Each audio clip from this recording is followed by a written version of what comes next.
ముఖ్యాంశాలు.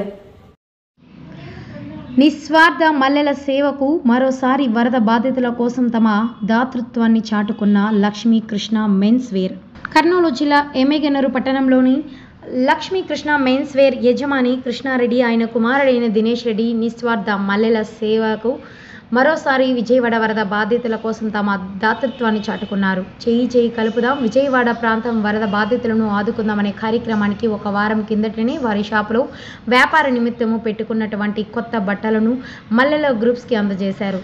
అంతటితో తృప్తి చెందక మరోసారి మంచి మనసుతో తండ్రి కొడుకులు ఇద్దరు కలిసి వ్యాపార నిమిత్తం ముంచుకున్న ఎక్కువ మొత్తంలో కొత్త బట్టలను విజయవాడ వరద బాధితులకు అందించి తన పెద్ద మనసును చాటుకున్నారు. ఈ సందర్భంగా సామాజికవేత్త మల్లెల ఆల్ఫ్రైడ్ రాజు మాట్లాడుతూ, కృష్ణారెడ్డి, ఆయన కుమారుడు దినేష్ రెడ్డి వరద బాధితుల కోసం మొదటిసారి చేసిన సహాయంతో తృప్తి చెందక రెండవసారి కూడా తండ్రి కొడుకులు ఇద్దరు కలిసి సాటి మనిషికి సహాయం చేయడానికి ముందుకు రావడం చాలా సంతోషించదగ్గ విషయమని, అందుకు ఈ సందర్భంగా కృష్ణారెడ్డి అభినందిస్తూ వారికి ప్రత్యేక కృతజ్ఞతలు తెలియజేశారు. ఈ కార్యక్రమంలో మల్లెల గ్రూప్ సభ్యులు సామెల్, ముత్తా, సతీష్, హనుమంతు, రవి, పవన్, అంజిత్ తదితరులు ఉన్నారు.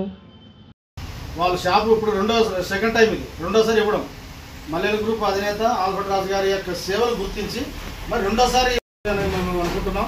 మరి అన్నగారు కూడా ఇచ్చిన ఈ బట్టలు స్వయంగా మేము వెళ్ళి మరి రేపు ఎల్లుండి మేము ప్యాకింగ్ చేసుకొని స్వయంగా మేము వెళ్ళి లంక గ్రామాలు, భయంకరమైన ప్రాంతాల్లోనే ఈ బట్టలు మీరు ఇచ్చిన ఈ యొక్క సామాగ్రి అంతా వాళ్ళకి అప్పచెప్తామని మా మల్లెల గ్రూప్ తరఫున మాటిస్తున్నాం.